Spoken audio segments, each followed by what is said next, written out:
Мы сегодня поговорим с режиссером, продюсером и сценаристом из Голливуда. Очень много наград, более 20 фильмов.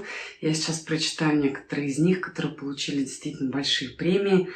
Думаю, что вы вспомните про Райана Литтла по картинам «Последняя хорошая война», «Преступник Трэйл», «Дом страхов», «Неугасающий», телевизионные сериалы «Вымирание», режиссер такого фильма, как «Боевые свиньи». Я смотрела этот фильм, очень крутой фильм. «Эра драконов», в ролях, где играл Дэнни Клойер, Винни Джонс и так, и многие другие. Биографию зачитывать не буду. Надеюсь, что мы во время беседы с Райаном выясним очень много деталей того, как он пришел к сценарической деятельности, как решил стать режиссером и какие моменты особенно важны для режиссера при приеме актеров на работу и вообще как проходит весь этот процесс. Райан, я вижу, что к нам присоединился. Сейчас мы его добавим. Ryan, hello. Hello, how are you? Thank you so much, and thank you for being a part of my actor's talk, which is really helpful for somebody who is just beginning, in the beginning of their career and who is deciding what to do best, either acting or director or everything you're doing, which is producing and writing and all that. So first of all, I must ask you, how was the pandemic situation for you? How did it change your life? Well, as a filmmaker, during COVID, it wasn't too much different in the sense of, you work on a project and then you don't work for a couple months, and then you work on a feature and then you don't work for a couple months. So it wasn't drastically different from my regular schedule. Obviously, going out and interacting with people, obviously we all had to be under quarantine, wear masks all the time and all that. So that part of my life was different. But for the work part of it, wasn't too drastically different because I had just finished a movie right before the quarantine started here in Los Angeles. And so what happened is, as soon as it started and we had gone into quarantine, we just started doing all the post work, all the editing and the color correction and all that anyway. It was done remotely, which was a little awkward, but we were able to get through that. So I kept on working actually just from my home. From your point of view, but you haven't been in a situation where you in the middle of shooting and they stopped, or do you know anybody who actually got into this confusion? Well, there was a couple people that I know that had just started like a couple days into something and then they had to stop. But I was lucky. I literally finished shooting the day they said it's now time. What is the movie about? So we were right there. It's a story called Just Another Summer. We shot it in Joshua Tree, which is about 2.5 hours out of Los Angeles. It's about three brothers who go on a road trip together, run into a beautiful hitchhiker who steals their camping van, and then they have to hike across Joshua Tree to get to a gas station to use a phone. And then through that process, they spend time together and bond as brothers and stuff like that. So it's a very, heartwarming, and it was a beautiful place to shoot. Joshua Tree is beautiful. And Ryan, so so we were just working on the editing. Is it a comedy or a drama? I know that you're shooting in all types of genres, and my next question was to you, like, which one you prefer the most and you enjoy the most? Well, this one that I did in Joshua Tree, I would say it's more of a drama than a comedy, but there are light moments and funny moments in the film. But yeah, more of a drama-based film. The idea of family unity and inclusion and all those things that come with just your relationships with the family. And there's some humor in there, as always will be. In respect to my favorite genre, that's tricky because, a good script is a good script. And if it's meaty and it has something to offer me and I have something to offer it, and I get to work with really talented actors, I'm not so concerned with the genre. But that being said, one of the big things that people learn early in their career, or hopefully learn early in their career, is that people in Hollywood really want you to stay in your lane, which means is when you do your first short film and say it wins some awards or goes to Sundance or whatever, that's what Hollywood knows you for. Okay, you're the sci-fi guy. Okay, you're the World War II guy. Oh, you're the comedy guy. And they want you to stay in the lane, because once you merge out of that and try to do something different, They get kind Yeah, of because confused, like, they well, don't know wait, what you kind in of there. director are Yeah, you? most of the movies Yeah. you show was about the war. Why did you choose that topic? Is it somehow close to you, or how did it start? Yeah, for me, my career kind of started. My first feature was a World War II movie called Saints and Soldiers. And the way it started for me was I had a grandfather who was in the Navy. He was at Pearl Harbor when it was Oh, attacked. And so he would tell me stories about that. And so that kind of got my interest early. And then I think just I don't know. I don't know if it was just the relationship I had with my grandfather or if there were like movies that I had saw that I thought were iconic or what it was, but it just intrigued me as a visual way to tell a could it story. be? And you know, I also really Sorry, yeah, go ahead, could sorry. it be that when you were listening to those stories, you already started to picture all that? Because that, to be a director is a talent. You need to be very visualized person as it is, right? So Yeah. that's what you're saying. It's either Yeah. from the movies that I saw or from his story. So you can't even remember where it came from, but you've pictured it all. That's awesome. Yes. I think as a director, you really have to have a good imagination, and you need to find opportunities to fuel that. Whether it's watching really good movies, or having good conversations, or reading good books, or whatever that is for you. Be able to be in an environment where you can be creative and you can have imagination, because that's what's so important. Because when you're on set, it's all fake, and so you have to somehow kind of zone in and kind of be in the Mm-hmm. moment, not just for actors but also for directors. Be in the moment and create a reality and make it as visceral and real as possible for you. And that's what's crazy about shooting the World War II movies, is because I was also the DP, is I would be looking through the eyepiece and I wouldn't really see, all I would see is what was in the eyepiece. And there would be times when we'd be driving tanks or the soldiers would be shooting, and it felt like I was really there. Mm-hmm. I wasn't sitting at a monitor with all these people around me. I was in the eyepiece, and I was seeing it as if I was experiencing it, and sometimes it felt very, very real to me. Right. And I love that. I love that. What was Too. what was the biggest amount of people you needed to work on set, direct them?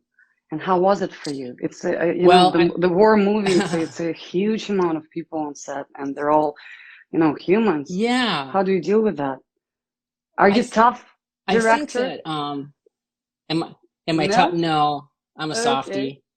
I am more assertive now than when I started. When I started, I kind of wanted to be very collaborative, and people took that as me not knowing what I wanted, I think, a little bit at the beginning. Luckily, I did a really good job casting in the beginning, and those actors who had a lot of experience kind of gave me some tips on how to be more assertive. But now I'm much more assertive, but I'm not a mean person. Can you tell me I'm very polite. I like to collaborate. More specific about casting people, because it's very important for actors. Like, what is it actor can never do during the casting, for example?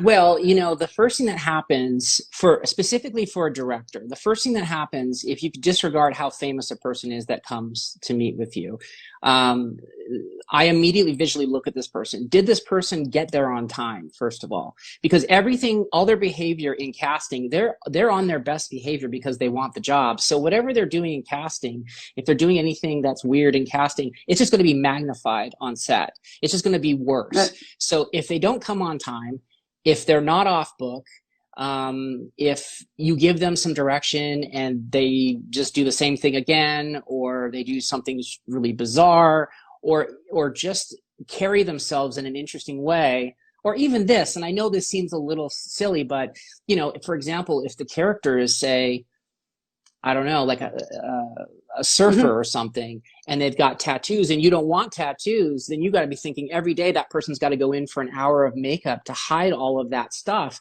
That's an hour that I don't get to shoot with them. So you're thinking about all these things. I love tattoos. They're very cool. But, when someone comes in, if I know that they've got tattoos in places that we need to see, so and we don't want to see a tattoo, that can be a problem. It's very interesting because sometimes, actors, they take everything very personal. And If we only knew that, oh, Yes. the tattoo, not my bad acting, maybe my life would be much easier after all, you know? Because some people Yeah. just want to kill themselves because Yeah. they think that they didn't do their job great. How do you fall in love with the story? Yeah. I'm sure you read a lot of scripts, and also you write yourself. What is it more interesting for you to work on your own stuff? You know, the one that you wrote, or it depends? Well, it depends. What really matters, whether I write it or somebody else write it, is that I connect with the material, that I understand the material, that I feel like I can offer something, that I can elevate it, I can plus it, I can make it better. What is it you feel yours that you want to share? Yeah. I know I'm going kind of into, you know, but that's important because that's how the piece is actually getting to be created. It's all from you. You read it, something touched you.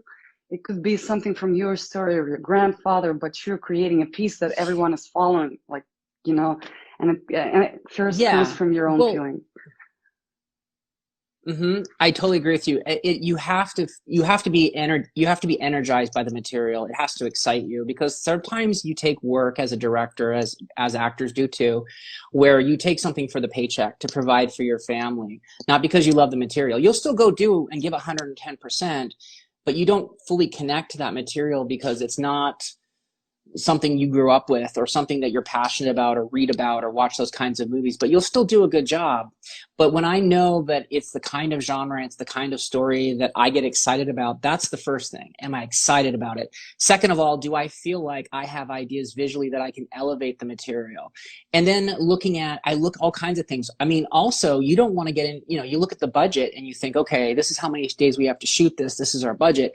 Can I do the job that needs to be done to get the movie where it really needs to be, to get it to make the movie that we really want to see and is worthy of making? And if you're trying to do a movie in 12 days that you know cannot be good unless it's shot in 30 days, then unless you absolutely need that job, you should probably turn it down, because you're never going to hit the level of which that film needs to be, based on the criteria of the shooting days and the resources you have to make it. That comes with the experience, obviously, right? But in the beginning, it was not like that. In the beginning, it's probably a fairy tale that I'm going to come and everyone is going to understand what I mean.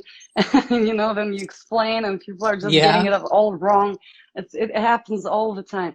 But what you're saying, it's the experience, and people know already. If you say that probably you work with the team that you know already, probably, I'm sure, right? But in the beginning, how did you decide what, like, you know, you had choices in your life. You could have been a football player, you could have been in the military, but you decided to do this exactly. We talked about your imagination from your grandfather, and probably your first move to create a movie was to show that story that actually touched you when you were little.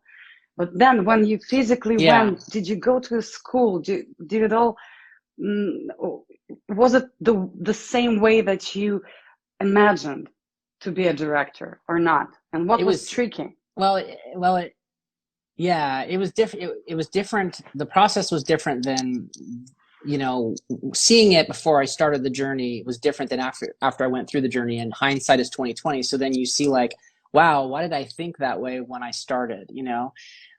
So the film for me was Raiders of the Lost Ark. I went and saw it when I was very young. I watched it. I remember walking out with my dad, and I told my dad, whatever that job is, that's the job I want. I didn't know who Steven Spielberg was. Even though I had seen some of his movies, I didn't correlate who he was or what his responsibilities were, but I knew that I wanted to do that. And so I come from a family of photographers, and at that time, I just wanted to be a photographer, but I loved movies, and I wanted to make the connection between photography and making movies. And when I was in high school, right before I graduated, I took a video production class, and that video production class allowed me to operate the camera with moving pictures. And I thought, I like this more than photography. And then that took me to film school. I went to film school, and as a cinematographer, this is during, you know, late 90s or early 2000, we were like shooting film still. We weren't really in digital yet, at least digital that looked good. And so I was just shooting for all these directors all the time, like lots and lots of short films, just constantly. And it was through that process that I had an idea for a short film. And I thought, well, I'm gonna pay for this short film, but do I want to pay for this short film as the DP and then pay for someone else to direct it? And I thought, no, I think I should do both. Right. And so I did that, and it won a bunch of awards. And one of the judges approached me and said, you really should direct. And I said, well, I was just doing that because I was paying for it. And he goes, no, you really should direct. And I said, well, I didn't do any schooling for directing. And he goes, but you did, you see, because as a DP, you've worked with so many directors that you've seen what good and bad looks like. You've seen what directors that know how to talk to actors looks like, and how directors who hide behind the monitor and don't know how to talk to actors looks like, and how directors understand lens choices and when to move the camera and all these things. You've learned all that because you've been there observing their behavior, good and bad. And so that's when it kind of merged into turning into directing and DPing films. And then sometimes I would just direct. Sometimes the films are just too big and too complex for me to do both camera and which directing. one do you like the most? When you do both, or when you're just directing and you're focusing on one thing? Your own choice. I like directing. Yeah, I like directing the most. I like the idea of collaborating. I enjoy it when there's a DP on set. I love to collaborate and talk their language, but I do think when you're just doing one job only, you can really focus, especially if it's a character piece or something, it's really driven that way. I really like to have that time with the actors. If it's more of an action piece or something, I can kind of do both, and I enjoy both, but I really do like tell me, when you work on set, the most time that you spend, is it about organizing the picture, the way it's going to look like, or more with the communication and actors? Like what's so the way? Yeah, so it depends on what kind of show it is. We'll just say directing first. If I'm only directing, like I did a movie called Forever Strong, which was about rugby, and we had hundreds of people and rugby players. It was crazy. I was just directing, even though that's a lot. You're constantly making decisions. But what I liked about that was I'd have a very basic blocking with the actors. And then I would talk with the DP about what the lighting was going to be or whatever we were going to do creatively. And then sometimes the actors would have questions while blocking. And I say, listen, let's just get the basic blocking, but then let's go off and discuss your concerns or your questions. Let's go shape it. Let's go work on it together. And by the time they're done lighting, we're probably going to be ready to go. And so I enjoy that. Now, what happens is if I am also the DP and the director, I have to come in more prepared in the sense of knowing ahead of time what I'm going to do. Because what's going to happen is we're going to do a blocking with the actors. I'm going to say to them, okay, listen, I'm going to work with you in just a minute. You guys just go take a break for a second. I have to talk to my gaffer. I have to tell him exactly what to do. And then I can't stand there and supervise. So it's very important if I do that I have a very good gaffer, one that really understands me and has worked with me before, because they're going to get the lighting there 95% of the way there. I only have to come back and tweak a little bit. And then I go off and I work with the actors. But that's the problem with being a DP and a director is there is a little bit of less time given to the talking with the actors, because you have to give it to the technical crew. You have to get it set up. You have to work with the stand-ins. You have to get the lighting right. You have to talk with your camera crew, get the marks, all that as the cinematographer. So there's that's so trade-offs, awesome when the director knows exactly what the DP needs to do and the actor needs to do. So we all can kind of relax, because there is a guy, professional, who's gonna come and say exactly what to do. But also it's very tiring. Like it's the dream of everyone. Then when everyone knows what to do with themselves, correct? And yes, well, I want to go back to that question where you directed a huge bunch of people. Like that's really heavy. So, and how did you deal with that? And how many people was on set when you were shooting about the war? Well, so there's a lot of, when I do the World War II films, there are a lot of actors and extras. Probably the most I've ever worked with actors is when we did Forever Strong, the rugby movie, just because we had an ensemble cast of like 12 actors, and then you had crowds full of hundreds of people watching the game. And So you're talking about, you know, a crew of 100 people, and then you're talking about another 500 or 600 people between the cast and the extras, and it's just, it's insane. And you have to be on your A game. You have to be assertive. You cannot be like, I wonder how we should shoot this. No, you have to know ahead of time what your plan is. You can change the plan when you're there, but you have to have a plan coming into it. And a lot of times people just wing it. And that's okay if you're doing something small with a few actors. But if you're going to do something where there's just money going like that so fast, you have to come in with either storyboards or just really know what you want to do, because you have to be efficient. You have to make your day. In respect to the... Sorry, go ahead. I'm sorry to interrupt. It's just so interesting because I'm picturing you there with the thing like go no left right, you sit down, no right down. It's and I mean and I really need to. Well, when you're working with a lot of extras specifically, or, you know, you do have assistant directors to help you. So you'll communicate to your assistant director, listen, that group over there, they need to be, this is their attitude. This is what they need to be doing. I'm going to let you go over there and kind of direct them. That's your group. Okay. That's your group. Just make sure they don't do this or this. And I don't care what else they do, but just, you know, this is their general attitude. Did you ever have, and so the ADs will go off and. Did you ever had a situations where you know, you got stuck with actors or somebody's disagree or something, you know, on set that is like going like really wrong and you're losing half day because somebody didn't understand what you said, like any tough situations that you could remember? Yes. Tell me. Yes, I've had some tough situations. I won't name any names, but the way that I've learned to deal with that is now what I do, which I didn't know at the beginning, but now that I've done a ton of movies and TVs and all the TV shows and stuff, I really understand this now, is I immediately, upon getting the cast there, I immediately go and I meet with each cast member individually, because all actors, like anyone, talk different languages. And I don't mean like, you know, someone speaks Russian and English and Spanish. I mean, they talk a different language in the sense of how they want to be communicated with.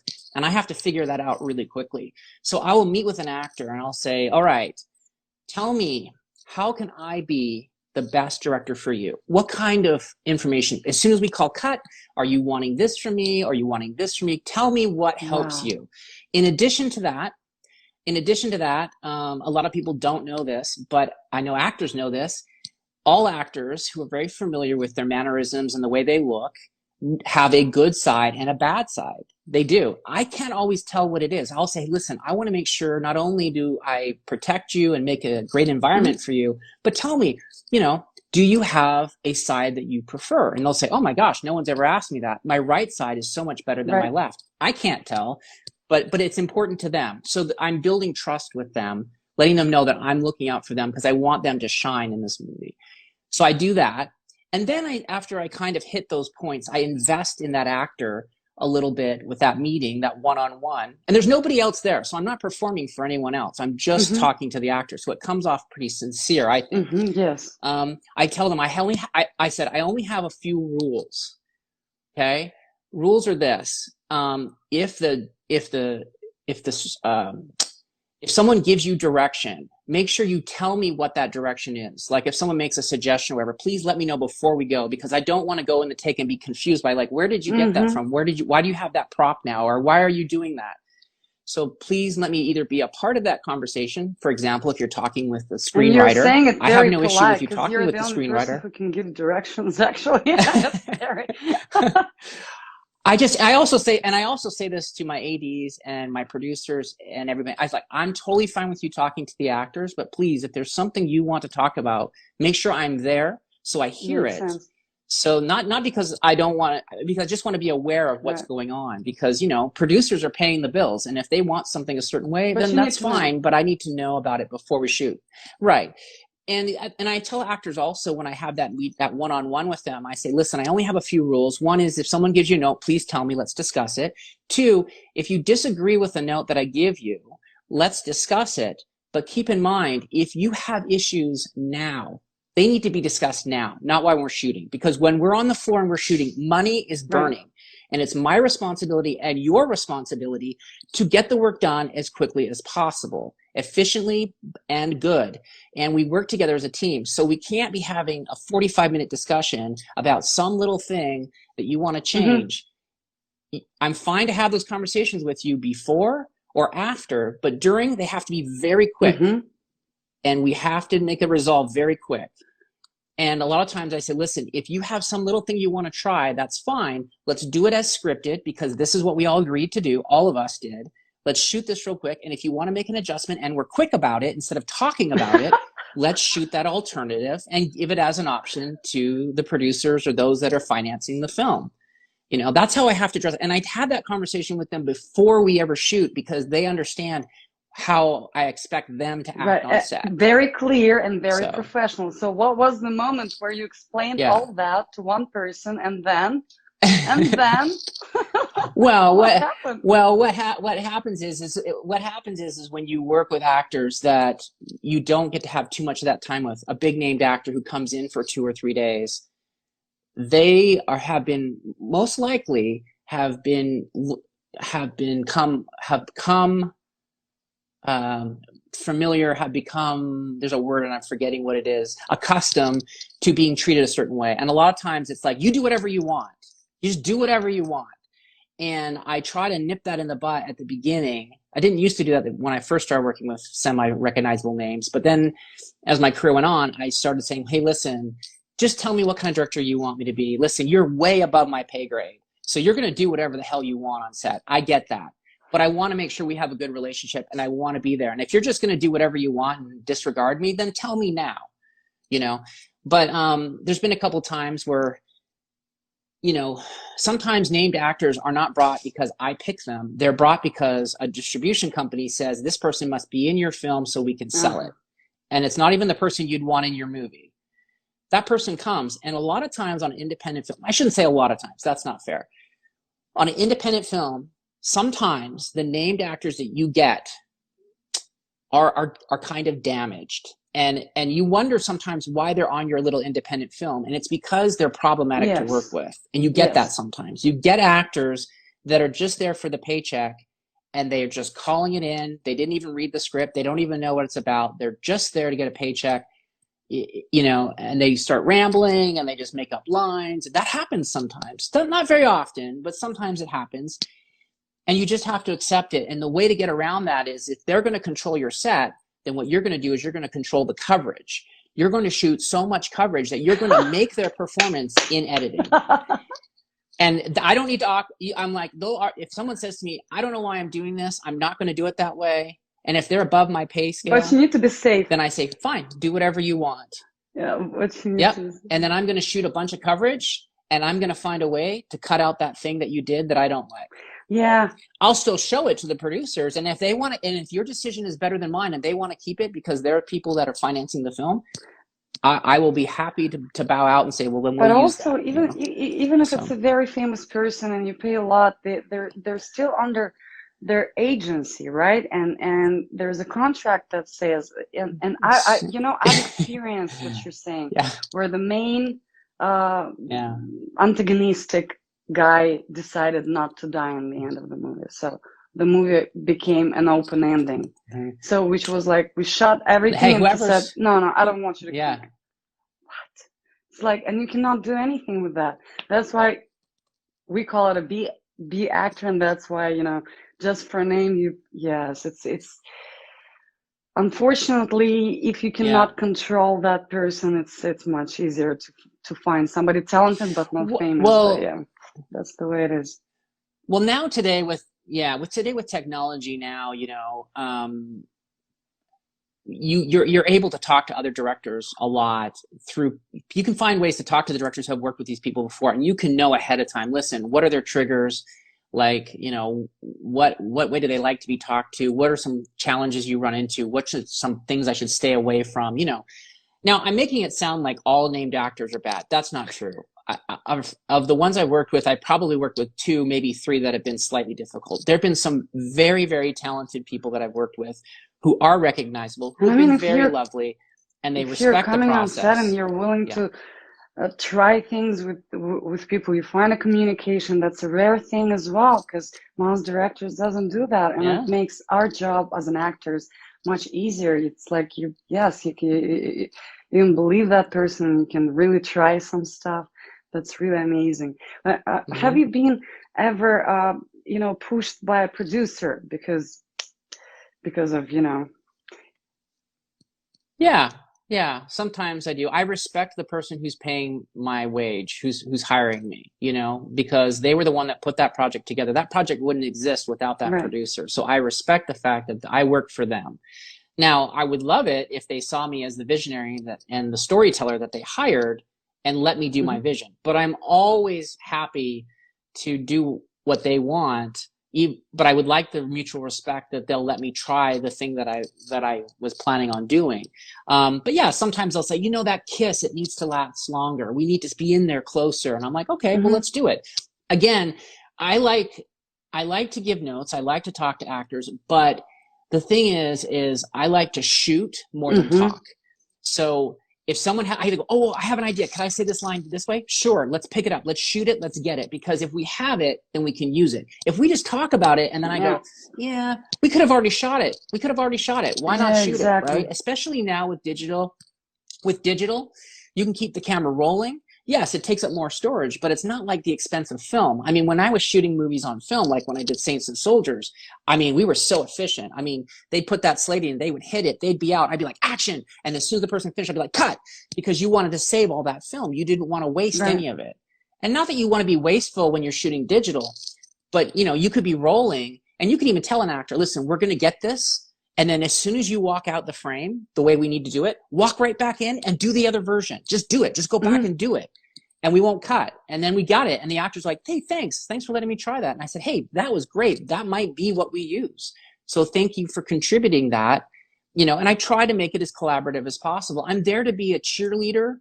I'm there to be, the visionary, the storyteller. And then I'm also there to just kind of keep everybody on the bus, moving in the same direction, So that's all part of the director's job. I think sometimes directors think that their job is to just sit in a chair at a monitor, call action and cut, so and tell actors faster, slower, be more happy.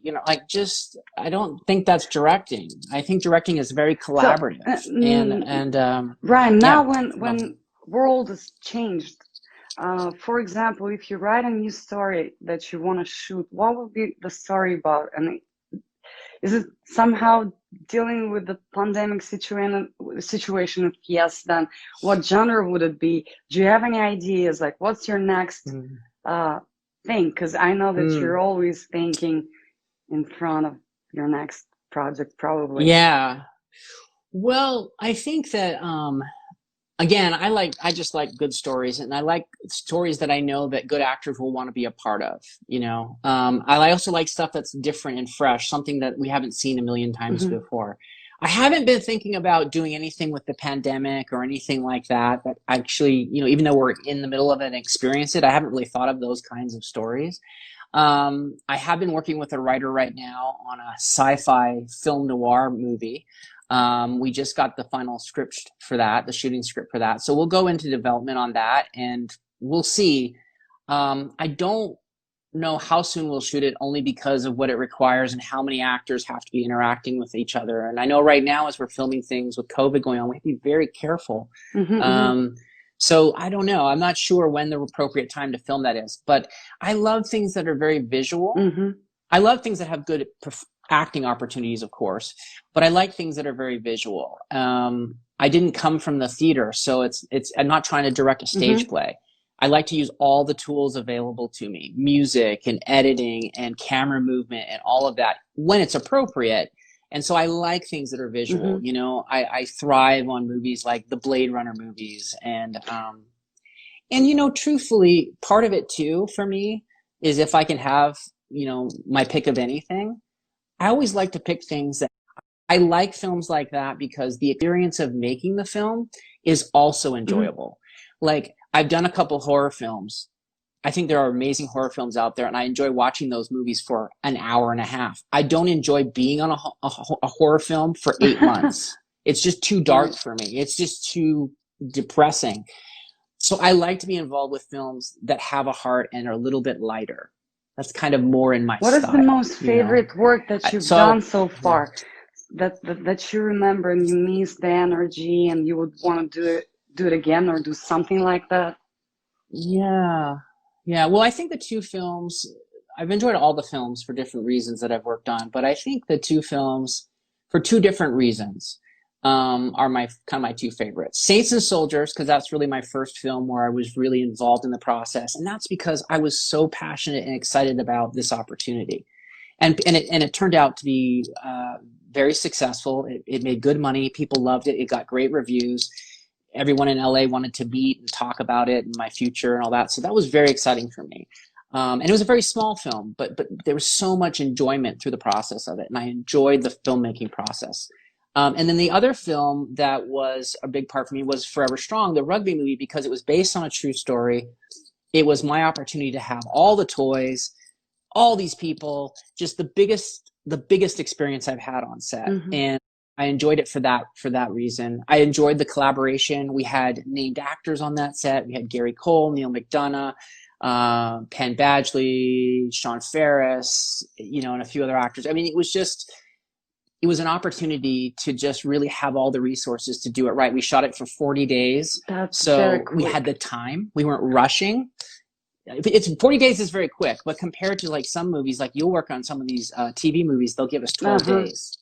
So 40 sounds like a lot. And it was hard. It was hard to shoot the 40 days, but I had never been given 40 days before. So you just had all the resources that you needed. And so I really enjoyed that film as well. And yeah, there's just something about true stories. I really like true stories. I like telling people's stories because I like to honor them, whether it's a World War II story or a sports film or a dramatic film. Anytime you can honor somebody for their efforts and the things that they did to help humanity, I'm all in. I love that. You started to shoot from 1999. It's basically haven't been a year where you wouldn't have 2 or 3 projects, correct? Or even more? Yeah, well, I'm always working. Either it's commercials or something industrial, like like interviews or documentary. What was the biggest break when it comes to the where you didn't work? The biggest break? Well, the biggest break was the first movie, Saints and Soldiers, because I had this idea and I had a business partner, and luckily he knew some really, really wealthy people, and we went to them and they gave us that money. So that was the biggest break, because raising money for an independent film is a very tricky thing, because you can't just say, I'm going to make a movie and it's going to go to Sundance and we're going to win and we're going to make a ton of money. That's not a distribution plan at all. You have to be very strategic, and you have to be more strategic now than you had to be back when we made Saints and Soldiers. There's so much more available content for people to buy and platforms. It's much harder now to raise real money, not a little bit of money, but real money to make something. So I think that first film was my big break. Even though it wasn't the biggest budget film, it was the biggest break for me. There's a language issue as well, because break, and you said everything correct, and thank you for answering that question. But also I meant the biggest break between not doing anything as well. But okay. That was you mean my time break. Yes. That's a good question. I think between movies, because that's what I primarily do, is I do feature films primarily, or TV movies. Probably the biggest time between a couple of those might have been 2 or 3 years. Yeah. But I'd be working. I'd still be paying my bills, just not doing features, right. like I, in fact, the last feature, like 2 or 3 years. Yeah. I'd say that's the most. It happened a couple times, but again, I had opportunities to be a DP for someone else, or I was doing commercials, so I was still paying my bills, but I was waiting for that opportunity to do what I love, which is feature films. What do you like about commercials? Do you like them? They're short, they're fun. It's a little film, and also, but it's not a feature, but still. Well, no, I like commercials. They can be fun because you're going to go in and out very quickly. You get to work with new people. And if you like them, then you make new friends and add them to your film tribe. And if you don't like them, you only have to spend 1 or 2 days with them, and then you don't have to see them again. So it just depends. But the money is good in commercial work. It pays very well. But as soon as it's over, you need another job. You're out of work again. So there's a little bit of stability, because when you do a feature, if it's a decent budget, on some of these films, I've had up to a year, and that's been my whole job for an entire year, is just that film. And it's nice because you have that security knowing that for a year you can provide for your family. And in your downtime, you can be thinking about what the next film is. When you work on commercials, you either have to be high in demand and then always working, like, you know, just you got 10 more commercials lined up, and there are people that can do that. But yeah, it's a little, I enjoy commercials, but it's a little more unstable for me. Yeah. And also it has to be very exact because you only have 30 seconds, and you have to be very efficient with your shots. Your shot has to say so many things in so little time. Well, it seems like you're in the feature film as well, very, very specific and exact, like in the commercial. There's just a type of professionalism in your vision of how to do it. Right, so it's you know, just not everyone works like that. Sometimes it's just like, you know, we're gonna do something and ideas here and maybe some. Yes, that's very, very interesting. Tell me, what would you recommend to those who are about to go and study in Los Angeles? And I know that you worked in Vancouver and in the United States, which gives you the ability to work in both places. But for lots of people, the dream is to go, you know, to the main place where the movies are created. So what would be your recommendation except learning English? Well, in LA, you kind of need to learn English. That's kind of important. Yes. And your English is fabulous, by the way. I lived in LA for 9 years, and I studied in Baron Brown and UCLA, and I worked in 16 movies as well as an actress. And I created this show to really, you know, to really help, because, you know, sometimes we don't know what director wants to see from us, and you're all like, you're going shaking, but the truth is the director really wants you to be in that role, and because of your shaking and thinking that you're all wrong, so this really helps to communicate between both sides and make it all, you know, smaller and more combined for everyone. I think it's gonna you know, make it somehow easier.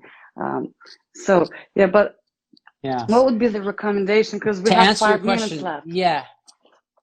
Okay, so real quick before I answer the question, and this is only take a second, I wanted to give a shout out to who I want to give a shout out to Charlie Boone. I want to give a shout out to Charlie Boone because that's our mutual friend, and you guys met. And you mentioned the Baron Brown. That's where you guys met because he was teaching at that school. So thanks, you, Charlie, very much for this introduction. That's true. And we have plans. All right, so here's to answer your question. We have plans about this school, because the thing is, what I'm doing is I'm trying to bring Meisner technique into Russia and really, you know, bring Stanislavski back to where it was in the movie way. That's well, that's where all the acting methods come from. They come from Stanislavski in the beginning, right? Yes.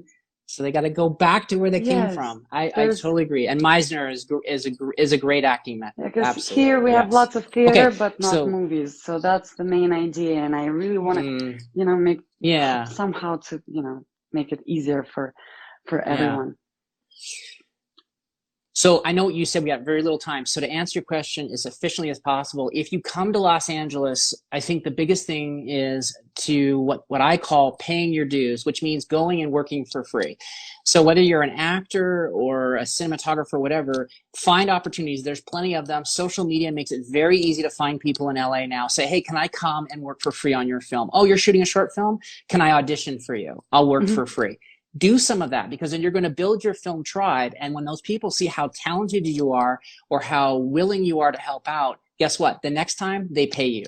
So that's the most important thing, is when you get here, go and do things for free. Now, I know that's not easy to do because you got to pay your rent and all those things. But if you can, commit to that. Know for the first little while, you just got to go do a bunch of stuff and build a community and stay close to those people. Because the thing is that networking is very important. Interacting with people is very important.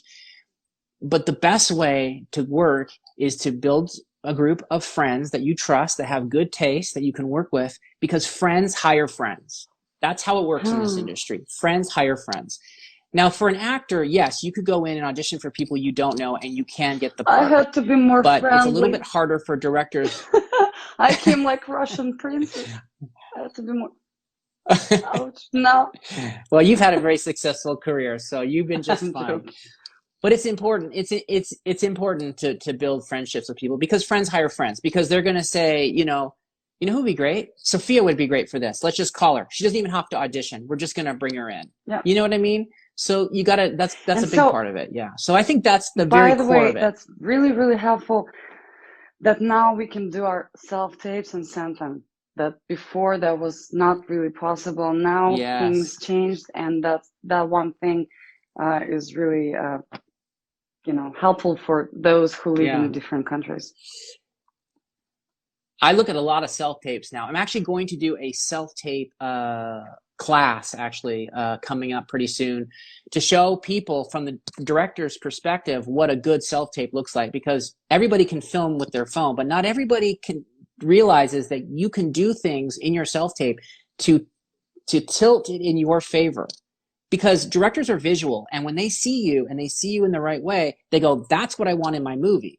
If you don't shoot it the right way or the audio's off, subconsciously they think, even if you're a good actor, they think, it just doesn't quite feel right.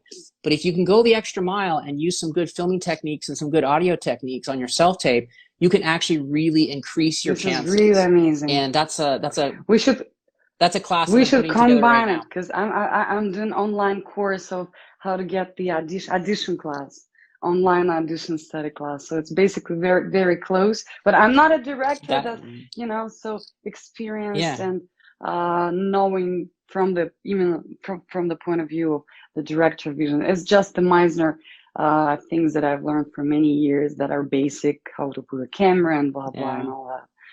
So. Well, I think what happens is that actors only know how to shoot a self-tape because they've seen other actors do it, or because how casting directors tell them they want it. But they don't realize that the casting director isn't the one that actually hires them. Yes. It's the directors and the producers. And so you want to give yourself every opportunity and check every box to increase your chances. And so many actors don't realize the things that they can do that have nothing to do with their performance, that they can do to just tip the scales in their favor, to get a better chance in front of being in front of the directors. I so can't wait to see your class, and please, do you know that we're gonna invite you in a few weeks to go and chat with us again? Because today we didn't read the questions, we just talked to each other. But then, when we're gonna go over all those questions, we're gonna have a chance to talk a little bit more with our audience. And now our time is over. And Ryan, thank you so much for finding this time for us. And yes, I so can't wait to see End Class and also to talk to you in a few weeks again. It's very nice. I felt like I've been to LA for a few moments, and thank you so much again. This was Ryan Lиттл with us. Thank you so much.